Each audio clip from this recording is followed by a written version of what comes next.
तदेव मया यः स्वयं कर्म बन्धो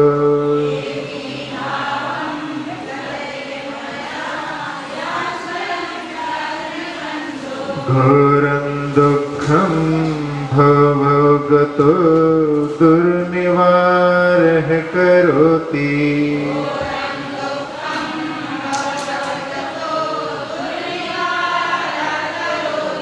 तस्याप्यस्य त्वयि जिनरवे भक्तिरुन्मुक्तये चेत्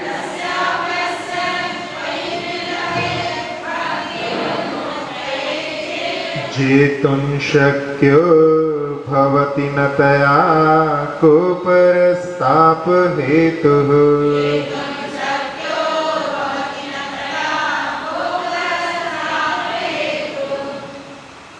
कोपावेशो न तव क्वापि देव प्रसादो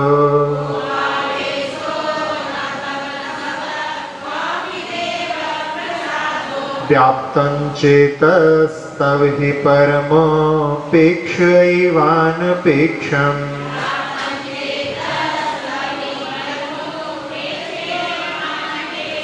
आज्ञावश्यं तदपि भुवनं सन्निधिर्वैरहारी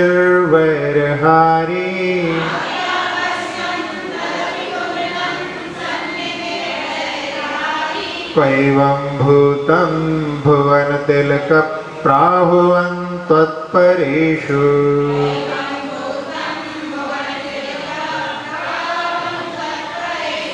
देवस्तोतुं त्रिदिवगणिका मण्डली गीतकीर्तिम्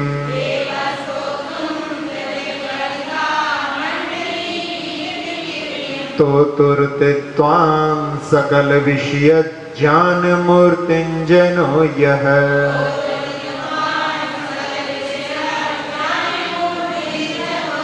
तस्य क्षेमन्न पदमटतो जातु जोहूर्ति पन्थास्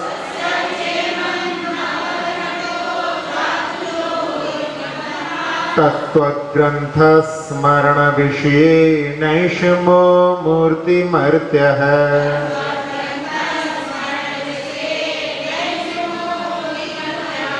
कल अपन ने 22वें काम में देखा था कि आचार्य वादिराज महाराज भगवान की स्तुति करते हुए कह रहे हैं कि हे देव, आप में क्रोध का आवेश भी नहीं है और आप किसी पर प्रसन्न भी नहीं होते हैं। आपका चित्त परम उपेक्षा से, परम उदासीनता से, बिना किसी अपेक्षा के व्याप्त है। फिर भी तदपि आज्ञावश्यम भुवनम, आपके बस में सारे बड़े बड़े इंद्र आदि, चक्रवर्ती आदि सभी आपकी आज्ञा में रहना पसंद करते हैं, आपकी आज्ञा के अनुसार चलते हैं। और आपका सानिध्य जात्य बैर के भी बैर को हरने वाला है। इस प्रकार का हे भुवन तिलक, आपके अलावा संसार में कहीं और ऐसा प्रभाव क्या कहीं देखने के लिए मिलता है? कहीं नहीं। ये वीतरागता का प्रभाव आपके अलावा कहीं देखने के लिए नहीं मिलता। फिर 23वें काम में कि हे देव, आपकी कीर्ति के गीत देवों की अप्सराओं ने गाए हैं और आपने समस्त पदार्थों को अपना विषय बना लिया है। ऐसे भगवान की स्तुति करने के लिए जो शीघ्रता करता है, उसका मुक्ति का मार्ग टेढ़ा नहीं होता है, लंबा नहीं होता है। और साथ ही साथ में वो तत्व के ग्रंथ के स्मरण के विषय में कभी भी मूर्छित नहीं होता, मोहित नहीं होता।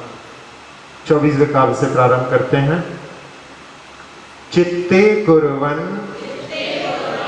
निर्वधि सुखद ज्ञान द्रग्वीर्य रूपम, चित्ते कुर्वन् निर्वधि सुखद ज्ञान द्रग्वीर्य रूपम,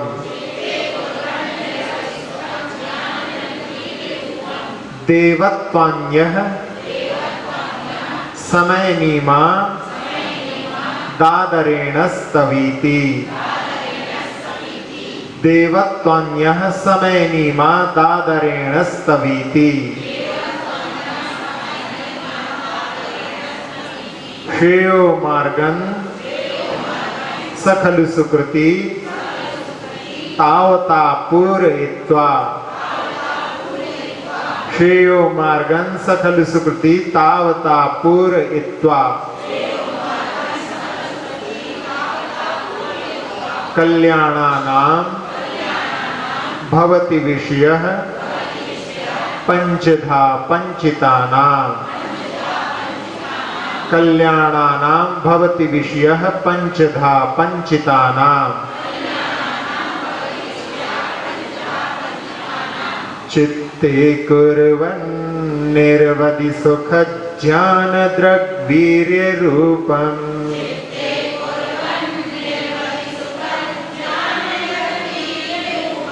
देवत्वान्यः समयनीमा दादरेण स्तवीति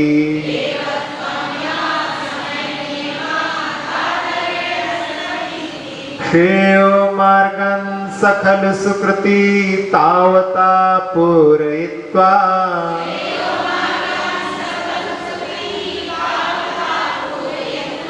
कल्याणानां भवति विषयः पंचधा पंचितानां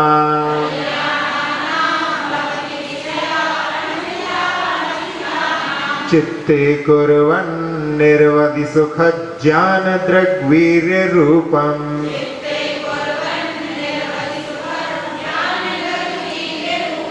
देवत्वान्यः समयनीमा दादरेण स्तवीति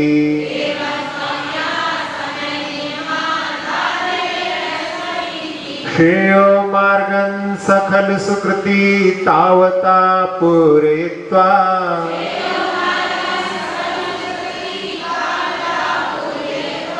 कल्याणानां भवति विषयः पंचधा पंचितानां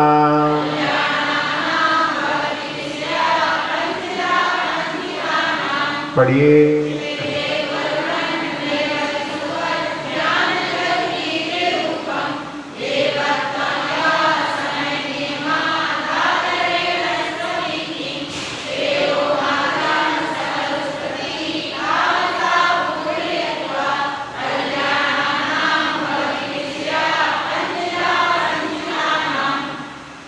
आचार्य महाराज इसमें कह रहे हैं चित्ते कुर्वन् यानी अपने हृदय में धारण करता हुआ निर्वधि सुख ज्ञान दृग्वीर्य रूपम भगवान का जो सुख है ज्ञान है दर्शन है शक्ति है वो सब कैसी है निर्वधि यानी उसकी कोई मर्यादा नहीं है असीमित है अनंत है। तो जिन्होंने अनंत चतुष्टय को प्राप्त किया है ऐसे भगवान आपको जो अपने हृदय में धारण करता हुआ यह यानी जो समय नियमात समय के नियम से आदरेण स्तवीति बड़े आदर के साथ में जो आपका स्तवन करता है सा सुकृति वह पुण्यवान व्यक्ति श्रेयो मार्गम कल्याण के मार्ग को तावता पूरित्वा निश्चय से वह व्यक्ति भगवान की स्तुति के माध्यम से ही शिव मार्ग को कल्याण के मार्ग को पूर्ण करके और पंचधा पंचितानाम कल्याणानाम भवति विषयः यानी 5 प्रकार से जो विस्तृत हैं ऐसे कल्याणकों का वो विषय होता है पात्र होता है। भगवान की 16 कारण भावनाओं में जो तीर्थंकर प्रकृति के बंद के लिए कारण होती हैं उसमें अरहत भक्ति भी आती। तो अरहत भक्ति का यहाँ पर स्वरूप बताया है। कई लोग प्रश्न करते हैं कि महाराज हमसे व्रत उपवास नहीं बनते हैं तो हम कैसे करें। तो व्रत उपवास नहीं बनते तो कोई बात नहीं, भगवान की भक्ति करने के लिए तो कोई विशेष शक्ति की आवश्यकता नहीं है।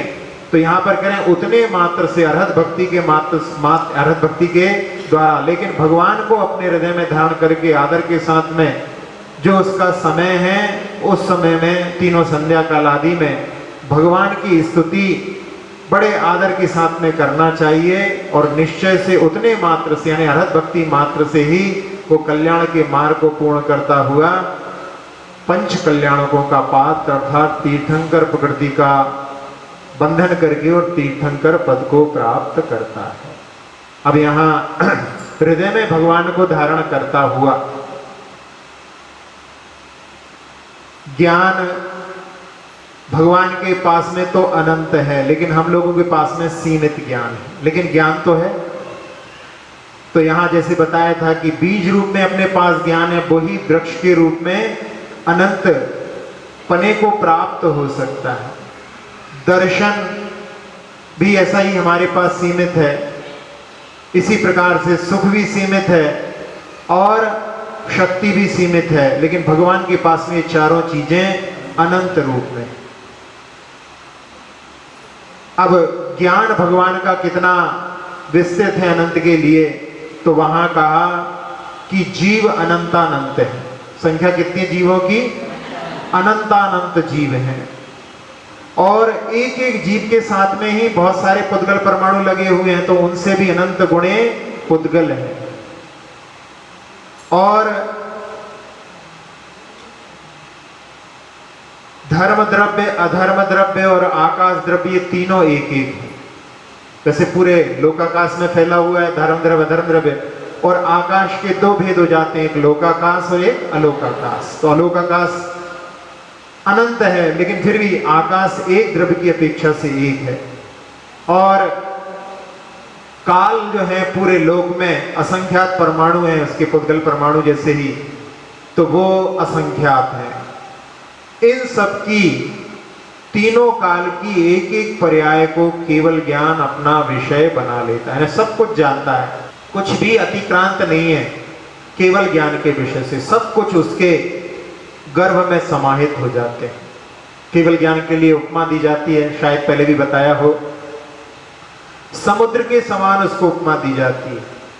जैसे समुद्र में सारी नदियां आकर के समाहित हो जाती हैं, ऐसे ही सारे द्रव्यों की नदियां, नदियां का अर्थ है उनकी पर्यायें पूरी, भूत भविष्य सारी पर्यायें उस केवल ज्ञान में आकर के अपने आप झलक जाती है।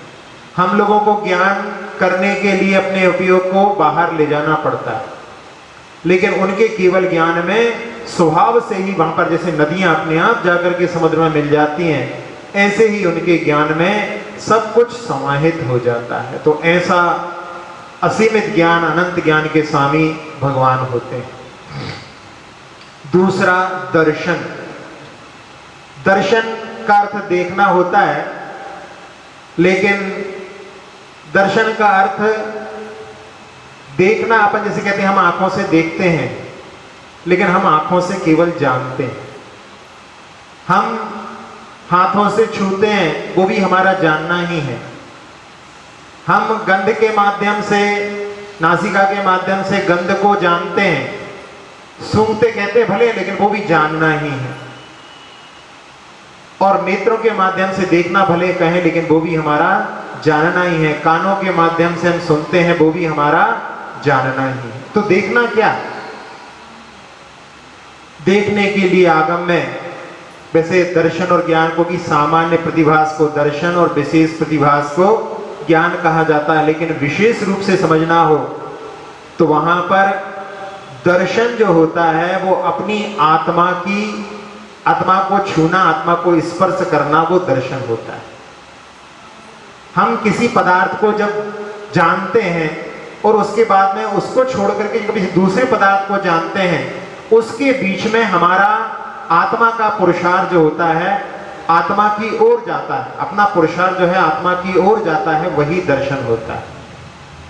तो हम लगता है ऐसा बहुत जल्दी किसी पदार्थ को जान रहे हैं, लेकिन उसके बीच में जो गैप होता है उस समय में हम अपनी आत्मा को स्पर्श करते हैं, यानी उसमें हमारा जो है उपयोग जाता है, वो दर्शन कहलाता है।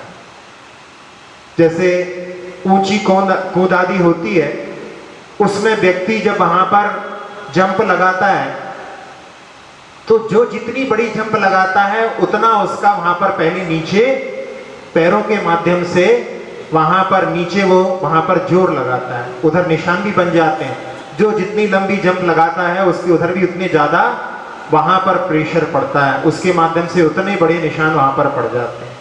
तो इसी प्रकार से हम जब किसी पदार्थ को जानने के लिए प्रयास करते हैं, उसके बाद में जब दूसरे के लिए जाते हैं तो उस समय में बीच में वही हमारा जंप के लिए, उसको जानने के लिए पहले जो है आत्मा को जो प्रयास होता है वो दर्शन होता है। हम लोगों का ज्ञान और दर्शन जो छद्मस्त हैं वो क्रम से होता है। पहले अपन अपनी आत्मा के पुरुषार्थ करते हैं, उसके बाद जानते हैं, लेकिन केवलियों का ये युगपद होता है। उनके दोनों आवरणों का नाश हो चुका है, इसलिए उनका जानना और देखना एक साथ होता है। सकल गेय ज्ञायक तदपि निजानंद रसनी, सबको जानते हुए भी वो अपने आत्मा में भी लीन, यानी उनका ज्ञान और दर्शन युगपत एक साथ चलते रहते हैं। फिर सुख के बारे में कि भगवान के पास में जो सुख है, पूरे संसार के सारे सुखों को एक तराजू में रख दिया जाए, जो कि इंद्रिय जनित सुख है, और अतीन्द्रिय सुख, उनका पूरे कालों का सुख मिला लिया जाए, और यहाँ पर एक समय का जो अतीन्द्रिय सुख है वो भी उस पर भारी पड़ेगा। ऐसा अतीन्द्रिय सुख भगवान के लिए प्राप्त होता है। संसार में जो जीव के लिए सुख होता है उसके बारे में प्रवचन सार में एक कारिका के माध्यम से कहा है कि सपरम बाधा संयम विच्छिन्नम बंध कारणम विस्मम जम इंद्रिय लब्धम तम सोखम दुख मेवतः। दूसरों के ऊपर आधारित है, अपना सुख जो है बाहर के पदार्थों पर आधारित है, और अतीन्द्रिय सुख जो होता है उसमें किसी बाहर के पदार्थ की आलंबन की आवश्यकता नहीं पड़ती। और बाधा सहितम, बाधा से सहित होता है। माँ को कह करके किसी ने कोई बहुत अच्छी चीज बनवाई और उसी समय में फोन आ गया, और फोन था मित्र का। वो कहने लगा रिजल्ट आ गया है। क्या हुआ क्या हुआ? मैं तो पास हो गया। मेरा क्या हुआ? तुम जो है वैसे गणित में भी तुम पास हो गए हो, हिस्ट्री में भी पास हो गए हो, बायोलॉजी में पास हो गए, वैसे से क्यों गिना रहा है? जल्दी बताओ पूरा रिजल्ट क्या हुआ? अरे बस इंग्लिश में लटक गए। अब वहां पर जो सामने रखी हुई बहुत ही उससे बनवाई थी, अब उस चीज में वहां पर स्वाद कोई परिवर्तन नहीं आया, लेकिन वो सुन करके वहां पर उसका जो रस था वो पूरा बेरस हो गया। तो ऐसा बाधा सही था। वर्णी जी के जीवन गाथा में आता है कि उन्होंने एक बार कह करके चिरंजीबाई जो उनकी माता थी, धर्म माता, उनसे उन्होंने गन्ने के रस से खीर बनवाई, रस खीर बोलते हैं उसको, और बड़े उत्साह के साथ में वो खाने के लिए बैठे, और गरम गरम जल्दी जल्दी परसो, और उसके साथ में ही थोड़ी देर में वहां पर शुरुआत भी नहीं हो पाई थी और दो मक्खियां आपस में लड़ते लड़ते उस खीर में। तो बाधा सहितम, इंद्रिय सुख जो होता है वो बाधा सुख, बाधा से सहित होता है, और साथ ही साथ में नष्ट भी हो जाता है, छूट भी जाता है। आप लोगों ने भी देखा होगा, बहुत ही कितनी भी अच्छी चीज बनी हो, एक खाओगे, दो खाओगे, तीन खाओगे, उसके बाद में बस भैया बहुत हो गया, तो वो ज्यादा देर तक चलने वाला नहीं है, विच्छिन्न में। और साथ ही साथ में क्या बताया उसके लिए? बंध कारणम, बंध का कारण है। जितने भी भोगों में लगते हैं वो सब पाप के बीज। आचार्य समंत भद्र स्वामी ने भी निकांक्षित अंग में उनको पाप के बीज कहा है। तो ऐसे जो हैं इंद्रिय सुख होते हैं, लेकिन भगवान का अतीन्द्रिय सुख के धारी हैं। इस प्रकार से तुलनात्मक दृष्टि से वहां पर जब हम भगवान को स्पर्श करें कि भगवान कहाँ आपका सुख और कहाँ हमारा सुख, और वास्तव में सुख नहीं, वो सुखाभास है। क्योंकि कहा है कि जो इंद्रियों को अच्छा लगे उसको अपन सुख कहते हैं। खा शब्द जो है वो इंद्रिय के लिए है, और उसके आगे प्रत्यय जो लगा हुआ है सु, और दु प्रत्यय लगा है। जो इंद्रियों को अच्छा लगे वो सुख, जो इंद्रियों को अच्छा नहीं लगे वो दुख। लेकिन उसमें भी जो चीज अच्छी हो तो सबको अच्छी लगना चाहिए, लेकिन ऐसा नहीं है। वो हमारी केवल मान्यता के ऊपर है कि ये अच्छा है और ये बुरा है। वही मिर्ची खाने वाले लोग सीसी करते जाते हैं, पानी पीते जाते हैं, पसीना पसीना होते जाते हैं, उसमें आनंद मानते हैं, और कोई जो है बच्चे के चली जाए तो वो वहां पर रुदन करता है। वही चीज किसी के लिए जब गर्मी का समय है तो वहां पर उसके लिए बड़ी अच्छी लग रही है, और उसी समय में किसी के लिए यदि बीमारी है तो वही चीज नुकसानदायक हो जाती है। इसी प्रकार से वस्त्रों के बारे में बताया था कि वो वस्त्रों किसी को अच्छे लगते हैं, किसी को खराब लगते हैं। तो वास्तव में वस्त्र अच्छे और बुरे नहीं है, केवल मान्यता का, आदत का। इसीलिए आचार्य पूज्यपाद महाराज ने लिखा, वासना मात्र में तत् सुखं दुखं च देहिनाम तथा ह्युद्वेजयन्ते ते भोगा रोगा एवापति। तो संसारिक का जो सुख है वो केवल सुखाभास है। इसके बाद में शक्ति के बारे में विचार करें तो भगवान के पास में अनंत शक्ति है। जब कभी तुलना आती है कि तीर्थंकरों के पास में बचपन से ही अतुल्य बल होता है, उस समय में तुलना करते हैं कि मनुष्य से बैल में, बैल से घोड़े में, घोड़े से भैंसे में, ऐसे करते हुए सिंह में, हाथी में, फिर इसके बाद में सिंह के, हाथी के बाद में सिंह, सिंह के बाद में नारायण, फिर उसके बाद में चक्रवर्ती, और चक्रवर्ती से भी असंख्यात गुना बल तीर्थंकर की उंगली में होता है। लेकिन ये सारे शारीरिक बल की बात है, आत्मिक बल की बात नहीं। आत्मिक बल तो तीर्थंकरों में अनंत होता है। मनुष्यों में आत्मिक बल पशुओं की अपेक्षा ज्यादा होता है, इसीलिए एक छोटा सा बच्चा भी बड़े बड़े जानवरों को वश में करने में समर्थ होता है। तो यहाँ भगवान के पास में आत्मिक बल, अनंत आत्मिक बल के धनी है। इस प्रकार से भगवान को जो हृदय में धारण करता हुआ समय के नियम से, जिस समय में जिस कार्य के लिए करना है, सबके लिए जो 6 कार्य हैं उन सबके लिए समय देना चाहिए। स्वाध्याय के लिए अलग, पूजन के लिए अलग। वैसे होता है ऐसा कि लोग जो है अतिरेक कर देते हैं, अतिक्रमण कर लेते हैं। या तो किसी का मन लगेगा तो उसी में लगा रहेगा, स्वाध्याय को बिल्कुल गौण कर देंगे, और कोई ऐसे रहेंगे कि स्वाध्याय पूजा को बिल्कुल गौण कर देंगे। तो यहाँ सबका जो है नियम समय के हिसाब से जो भगवान की इस प्रकार से यदि स्तुति करता है तो वो सुकृति यानी वह पुण्यशाली जीव उतने मात्र से कल्याण के मार्ग को पूर्ण करता हुआ कल्याणकों का, 5 कल्याणकों का पात्र होता है। तीर्थंकर प्रकृति का बंध केवली शुद्ध केवली के पाद मूल में होता है, और ये तीर्थंकर प्रकृति 4थे गुणस्थान से लेकर के 8वें गुणस्थान के 6ठे भाग तक बनती है। एक बार प्रकृतियों के बीच में विवाद हुआ। आहारक प्रकृति कहती है कि हम बड़े हैं, तीर्थंकर प्रकृति कहती है नहीं हम बड़े हैं। तो अपना अपना पक्ष रखा। आहारक प्रकृति कहती है कि हम जो है 7वें 8वें गुणस्थान में बनते हैं, तुम तो 4थे गुणस्थान में ही बन जाती हो, क्योंकि तीर्थंकर प्रकृति बताया भी 4थे गुणस्थान से लेकर के बनती है। फिर तीर्थंकर प्रकृति कहती है कि हम एक बार बन जाएं तो जीव 3 भव से ज्यादा जो है अतिक्रांत नहीं करता, 3 भव में मुक्ति को प्राप्त अवश्य कर लेता है। और आहारक प्रकृति बांधने के बाद में भी, उसकी उद्वेलना होने के बाद में अर्ध पुद्गल परावर्तन काल तक भी वो संसार में परिभ्रमण कर सकता है। और साथ ही साथ में उदय की बात देखी जाए, भले ही बंद जो है 4 से उसमें हो रहा है, आपका उदय 6ठे गुणस्थान में होता है और हमारा उदय 13वें गुणस्थान में होता है। तब उस समय में आहारक प्रकृति कि हाँ आप ही बड़े हो, आप ही महान हो। ऐसी तीर्थंकर प्रकृति जिसके माध्यम से तीर्थ का प्रवर्तन होता है। सारे जग में सबसे ज्यादा कोई ऐश्वर्यशाली हैं तो वो तीर्थंकर, जिनका समोशरण लगता है। और उनके वहां पर जो 5 कल्याणक होते हैं उसके बारे में भी आप सभी लोग जानते हैं। वो जीव जिसने तीर्थंकर प्रकृति का बंध किया है वो स्वर्ग या नरक भी जा सकते हैं, क्योंकि अगले तीर्थंकर जो आने वाले हैं महापद्म नाम के, वो अभी इस समय में नरक में है।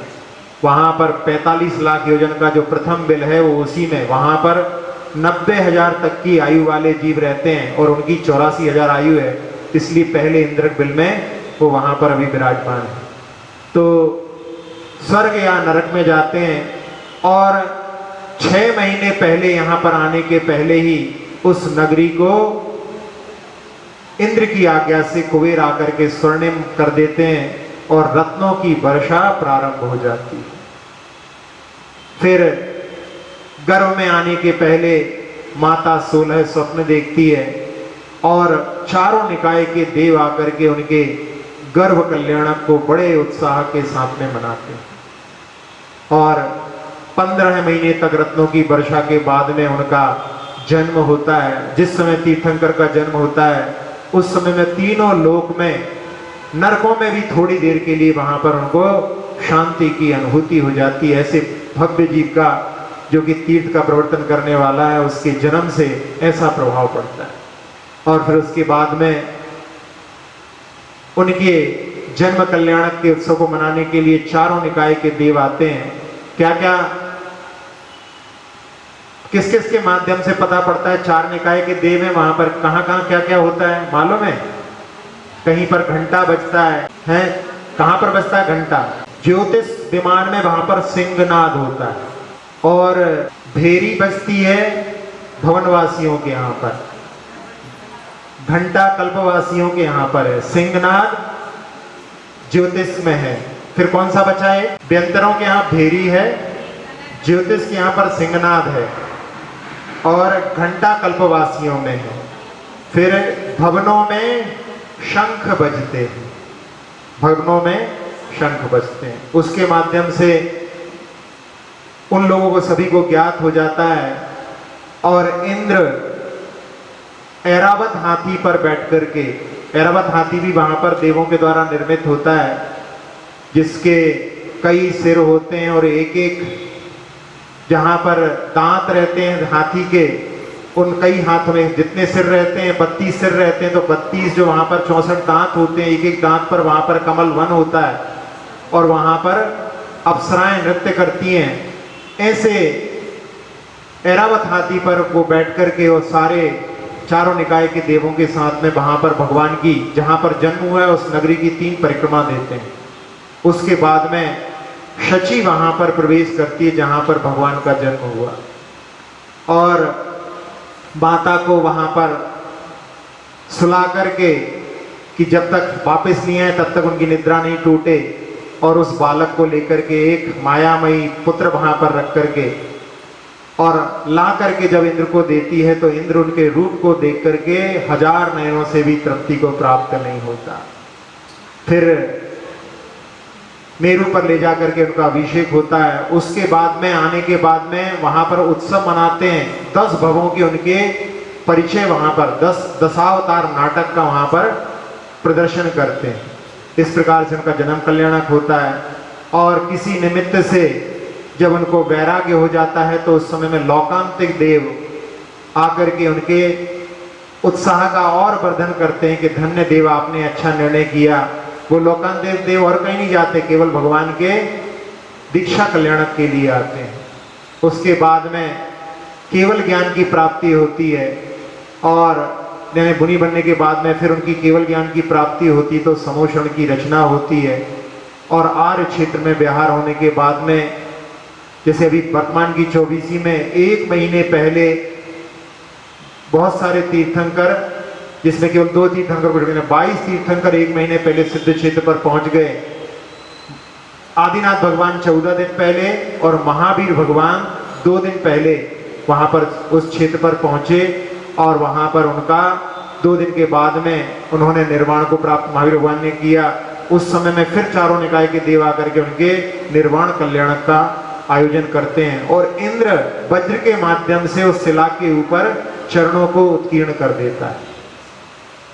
जो गिरनार में जिस पर्वत के ऊपर जो वहां पर जो चरण उकेरे हुए हैं, वो इंद्र के द्वारा साक्षात वहां पर जो उकेरे हुए चरण है वहां पर वज्र के माध्यम से। बाकी सब जगह तो बहुत सारे नए नए रखे गए हैं, लेकिन वहां पर अभी भी जो शिला के ऊपर उसी आकृति के बड़े बड़े चिन्ह जो उस समय थे वैसे ही बने हुए। तो इस प्रकार से 5 कल्याणकों का वो पात्र होता है, और उसमें बाद में मुक्ति को भी प्राप्त कर लेते हैं। तो यहाँ पर अरहत भक्ति के माध्यम से यहाँ पर कहा कि जो जिनेंद्र भगवान को अपने हृदय में धारण करके, जिनके पास में अनंत सुख, अनंत ज्ञान, अनंत दर्शन, अनंत शक्ति है, और समय के नियम से भगवान का जो स्तवन करता है, वह निश्चय से वह पुण्यवान जीव तावता पूरित्वा, उतने मात्र से, यानी अरहत भक्ति के केवल मात्र से भी उस कल्याण मार्ग को पूर्ण करता हुआ पांचों कल्याण जो 5 रूप से विस्तार को प्राप्त हैं उनका पात्र होता है। तीर्थंकर प्रकृति को प्राप्त करता है, तीर्थंकर प्रकृति का बंद करके तीर्थंकर पद को प्राप्त करता है। ऐसा ये भक्ति का महात्म्य इस काव्य में बताया गया है। स्तोत्र निराला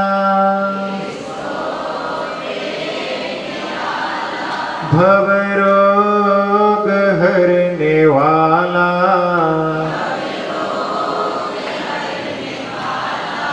कल्याण कल्प द्रुम ये प्रभु गुण की है ये माला।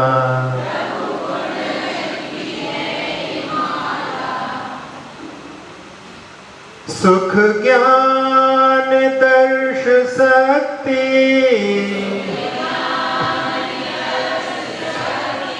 निर्बाध जिन हृदय धरे करके त्रिकाल भक्ति मुक्ति का मार्ग तय कर कल्याण को की पांचों पाता है श्रेष्ठ माला। कल्याण कल्प द्रुम ये प्रभु गुण की है ये माला। अब आखिरी काव्य जिसमें इसका दूसरा नाम एक ही भाव स्तोत्र का दूसरा नाम क्या है? कल्याण कल्पद्रुम। ये बार बार पाठ करवा रहे हैं, वो कल्याण कल्पद्रुम नाम इसमें आने वाला है। अभी तक जो छंद था वो मंदा क्रांता छंद था, लेकिन अब शार्दुल विक्रीडित छंद आ रहा है। भक्ति प्रहव महेंद्र पूजित पदत भक्ति प्रहव महेंद्र पूजित पदत तत्कीर्तने न क्षमा सूक्ष्म ज्ञान द्रसोपि संयम भृतः के हंत मंदा वयम् अस्माभिस्तव नच्छलेन तु परस त्वय्यादरस्तन्यते स्वात्माधीन सुखैषिणां स खलु नः कल्याण कल्पद्रुमः। भक्ति प्रहम महेंद्र पूजित पदात् त्वत्कीर्तने न क्षमा सूक्ष्म ज्ञान द्रसोपि संयम भृतः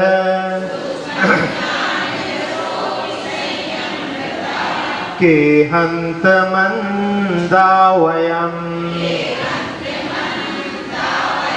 अस्माभिस्तव नच्छलेन तु परस्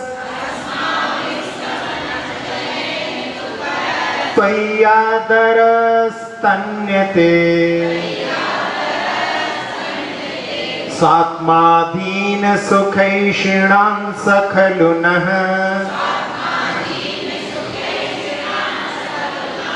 कल्याण कल्पद्रुमः। पढ़िए।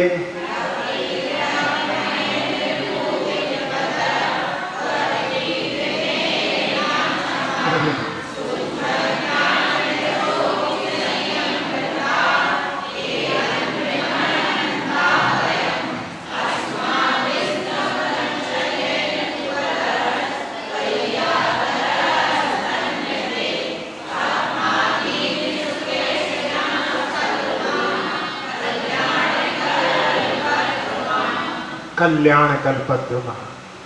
कोई भी स्तोत्र का प्रारंभ जो शब्द है उससे भी नाम होता है और आखिरी शब्द से भी नाम होता है, जिसमें कल्याण कल्पद्रुम स्तोत्र भी इसको कह सकते हैं। भक्ति के द्वारा जो नम्रीभूत हैं, ऐसे महेंद्रों के द्वारा जिनके चरण कमल पूजित हैं। शत इंद्रों के द्वारा भगवान पूजित होते हैं तो वो भगवान के चरणों में नत शीश रहते हैं। त्वत्कीर्तने न क्षमा, आपके कीर्तन करने में समर्थ नहीं हुए। कौन? सूक्ष्म ज्ञान दृशा अपि संयमृता, जिनके पास में सूक्ष्म ज्ञान और दर्शन है, यानी गणधर परमेष्टि, चार ज्ञान के धारी जो होते हैं, वो भी भगवान आपका स्तवन करने में समर्थ नहीं हो पाए।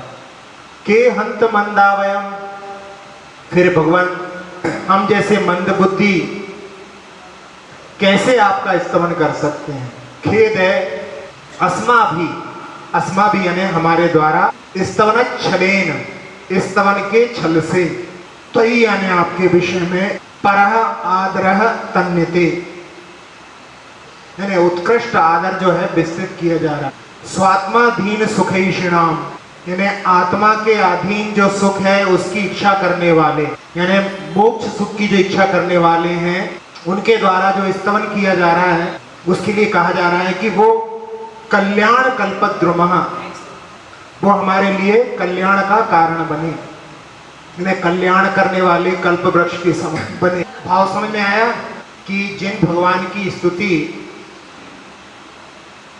गणधर परमेष्टि भी नहीं कर सके, उनकी भगवान हम कैसे कर सकते हैं। और यहाँ पर आचार्य महाराज कह रहे हैं फिर भी हम यहाँ पर स्तवन के छल से, यानी स्तवन का तो केवल बहाना है, वास्तव में आपके प्रति केवल आदर को विस्तृत कर रहे हैं। और वो आदर को इसलिए विस्तृत कर रहे हैं क्योंकि जो स्वाधीन सुख की इच्छा करने वाले व्यक्ति हैं उस आदर के माध्यम से मुक्ति को प्राप्त कर सकते हैं, क्योंकि वो आदर ही कल्याण का कल्पद्रुम यानी कल्याण करने वाला कल्प वृक्ष हो, कल्प वृक्ष बन जाए, ऐसी भावना यहाँ पर आखिरी काव्य में यहाँ पर आचार्य महाराज ने की है।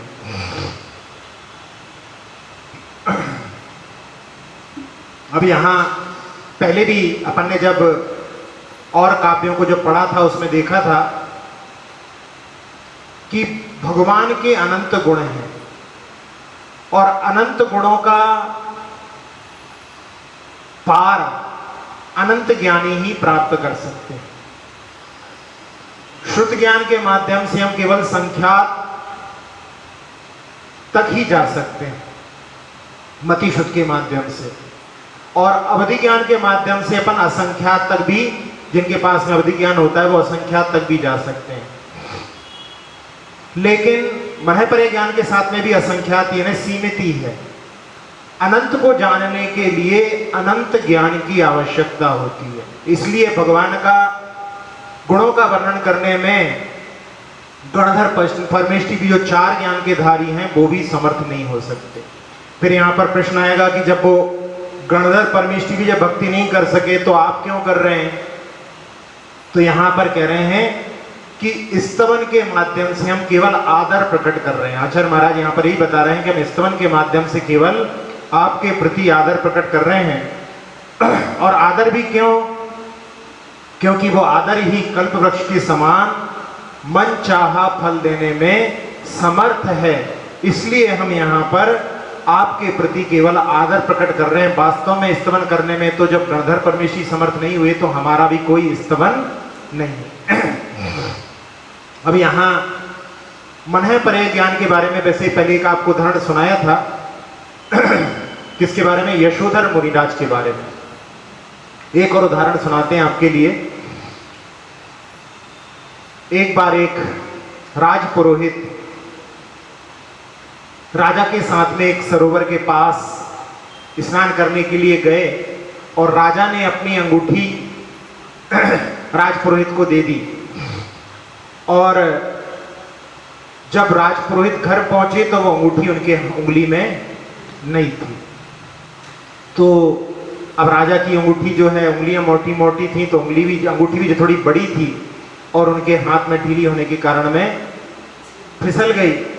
अब बड़े बेचैन कि राजा की मुद्रा उसमें अंकित है और कहीं राजा क्रोधित ना हो जाएं, क्योंकि राजा जब क्रोधित हो जाते हैं तो अपने पुत्र के लिए भी मृत्युदंड तक दे देते हैं। तो उनके मन में बड़ी बेचैनी थी, घर में बड़े परेशान थे। पत्नी ने देखा, पूछा क्या हो गया, तो उन्होंने सारी घटना सुना दी। तो उन्होंने कहा हमने सुना है कि पास के उपवन में कोई साधु महाराज आए, उनको बहुत अच्छा ज्ञान है, लेकिन अपने नहीं जैनों के हैं वो, और अपने को पड़ी है तो अपन जाके पूछा उनसे। तो राजपुरोहित ने कहा कि मैं ब्राह्मण होकर के वहां पे कैसे जा सकता हूं। तो पति ने कहा कि हम आपको परेशान देख करके हमने कहा था अभी आपको जाना हो तो जाओ, नहीं जाना हो तो मत जाओ। लेकिन वो बड़े परेशान थे, तो उन्होंने सोचा कहीं राजा ज्यादा क्रोधित ना हो जाए, इसलिए मुझे अपने काम निकालने के लिए जाना चाहिए, और वैसे भी शाम हो रही है, कोई देख भी नहीं पाएगा।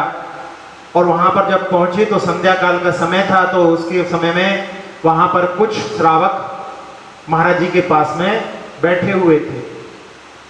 अब वो दूर दूर से कि ये लोग कब जाएंगे, और जब ये चले जाएंगे तब जा करके हम, क्योंकि कोई पहचान ना ले। इसमें बिल्कुल वैसा ही होता है, कई बार आप लोगों ने भी अनुभव किया होगा, आचार्य वहां पर कक्ष में हैं और कुछ लोग बैठ करके चर्चा कर रहे हैं, तो बाहर के लोग न जाने कब निकलेंगे, कब हमको दर्शन मिलेंगे। बिल्कुल वैसी स्थिति वहां बन रही थी। तो उस समय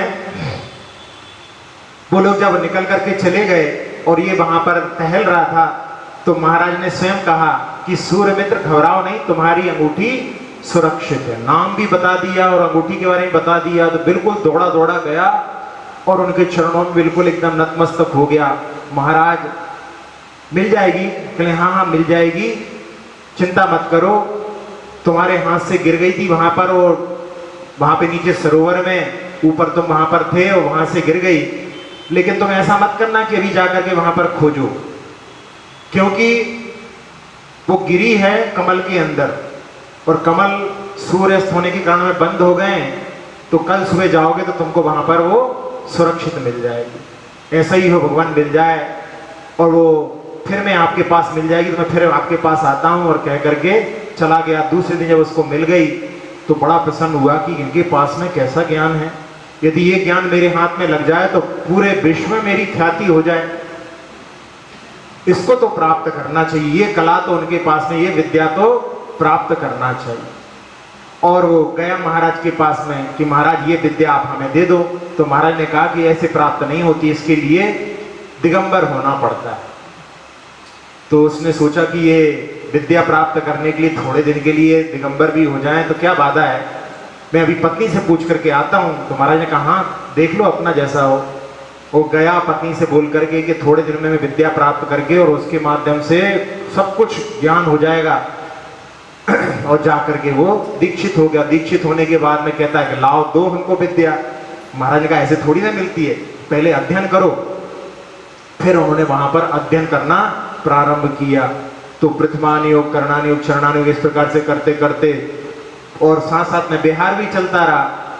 और जब उन्होंने द्रव्यानुयोग में वहां पर केवल ज्ञान के बारे में, 5 ज्ञान के बारे में जब ज्ञान हुआ तो अरे इसके माध्यम से तो केवल ज्ञान की भी प्राप्ति होती है, इससे तो पूरे संसार से मुक्ति प्राप्त होती है, मैं किस छोटी चीज के लिए यहाँ पर आया था। और उस समय में उनका जो मिथ्यात्व का जो पर्दा था वो वहां से दूर हो जाता है, और उस समय में वो पहले गुण स्थान से सीधे सातवें गुण स्थान में पहुंच जाते हैं। और वहां पर उनको ये भी सब देख लेते हैं कि ऐसा मन है पर ज्ञान, तो कहते हैं कि गुरु मेरे मन की सब बातें जानते हैं कि मैं किस प्रकार से, कह के भले ही आया हूं उनसे कि मुझे विद्या प्राप्त करना है, मैं वापस लौटने की भावना से आया हूं। गुरु मेरे सब कुछ जानते हैं, मेरे ऊपर कितनी उनकी कृपा है कि वो सब कुछ जानते हुए भी उन्होंने मुझे स्वीकार किया।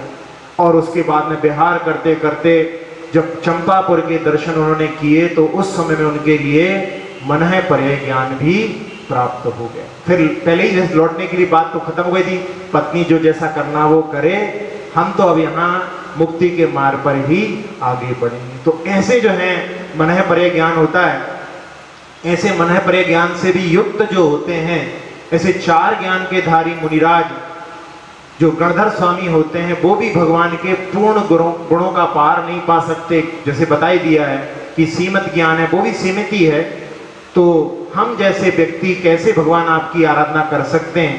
लेकिन फिर भी यहाँ पर जो कुछ हम कर रहे हैं वो स्तवन का छल, स्तवन के बहाने से आपके प्रति केवल आदर को विस्तृत कर रहे हैं। और हमें विश्वास है कि वो आदर, क्योंकि हम मुक्ति के इच्छुक हैं, तो वो आदर ही कल्याण कल्पद्रुम बनेगा, कल्याण करने वाला कल्पवृक्ष हो, ऐसी भावना के साथ में यहाँ पर, क्योंकि उनके मन में और कोई इच्छा नहीं है, कोई और कामना नहीं है। पहले भी ये कामना उन्होंने एक बार भी नहीं रखी भगवान के सामने कि भगवान आप मेरे शरीर को स्वस्थ कर दो। यहाँ तो उन्होंने कहा कि जो भगवान आपकी भक्ति करेगा उसके सारे कार्य हो जाएंगे। और यहाँ पर तो केवल उनकी यही है कि जैसे वंदे तदगुण लब्धे या दुख खो कम खो वही लाओ, इस प्रकार के भावों के साथ में यहाँ पर जो स्वात्माधीन सुखैषिणाम, यानी जो आत्मा के अधीन सुख है उसकी ही इच्छा रखने वाले, यानी मुमुक्षु के भाव ही यहाँ पर हैं कि केवल मोक्ष के अलावा हमको और कुछ संसार की चीजों से प्रयोजन नहीं। तो यहाँ पर वो कल्याण कल्पद्रुम, जो कल्याण करने वाला कल्पवृक्ष से जो कुछ मांगा जाता है वो प्राप्त हो जाता है। तो यहाँ पर और कुछ नहीं, भगवान आपकी ही शरण और मुक्ति ही प्राप्त हो, ऐसे भावों के साथ में यहाँ पर आचार्य महाराज ने इस काव्य को समाप्त किया है। और आगे भी एक काव्य आप लोगों की इसमें होगा, लेकिन वो काव्य आचार्य महाराज की रचना नहीं है, वो तो उनके गुणों का वर्णन करते हुए किसी और अर्वाचीन उनके बाद के जो कोई हुए होंगे उन्होंने इन दो पंक्तियों को उनके बाद में जोड़ा है। लेकिन अपन उसके बारे में भी, जो स्वागता छंद में है उसके बारे में भी अपन कल चर्चा करेंगे, और कल अपन जो है पूरा पाठ भी करेंगे, उसके बाद में उसको भी अपन काव्य को ले लेंगे। नत इंद्र पूज्य जिनवर,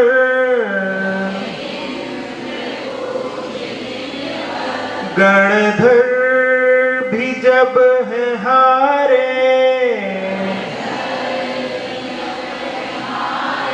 हम मंद बुद्धि कैसे छल स्तवन सवारे, आदर हो कल्पतरुए, कल्याण करने वाला, कल्याण कल्पद्रुम ये, प्रभु गुण की है ये माला, स्तोत्र ये निराला, भव रोग हरने वाला, कल्याण कल्पद्रुम ये, प्रभु गुण की है ये माला, चित्ते कुर्वन् निर्वधि सुख ज्ञान द्रव्यवीर्य रूपम्,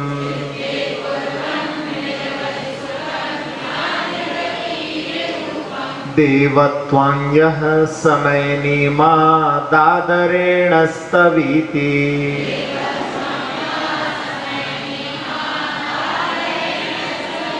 श्रेयो मार्गं सखल सुकृति तावता पूरयित्वा,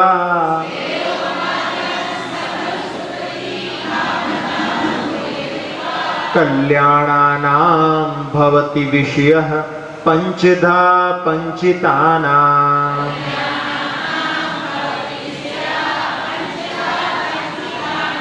भक्ति प्रहम महेंद्र पूजित पदा त्वत्कीर्तने न क्षमा,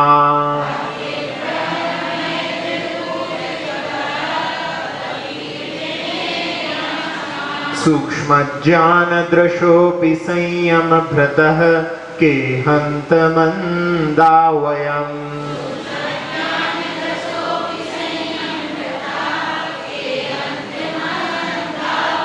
अस्माभिस्तव नच्छलेन तु परस्त्वय्यादरस्तन्यते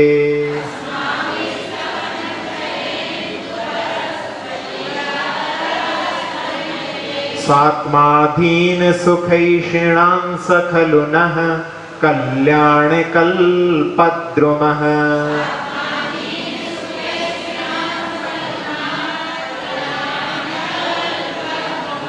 अक्षर पद मात्रा से दूषित बचन अगर मम हीन रहे,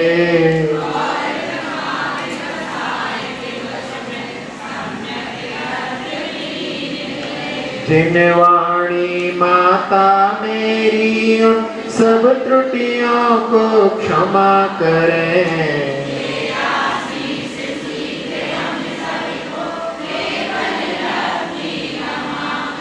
प्राप्त हमें हो बोधि समाधि परिणामों की शुद्धि हो।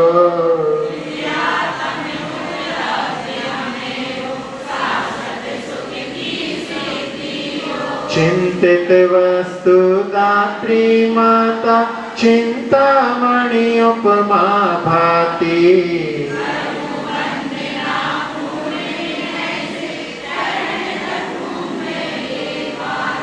कर जिन वाणी स्तुति तन की ममता टा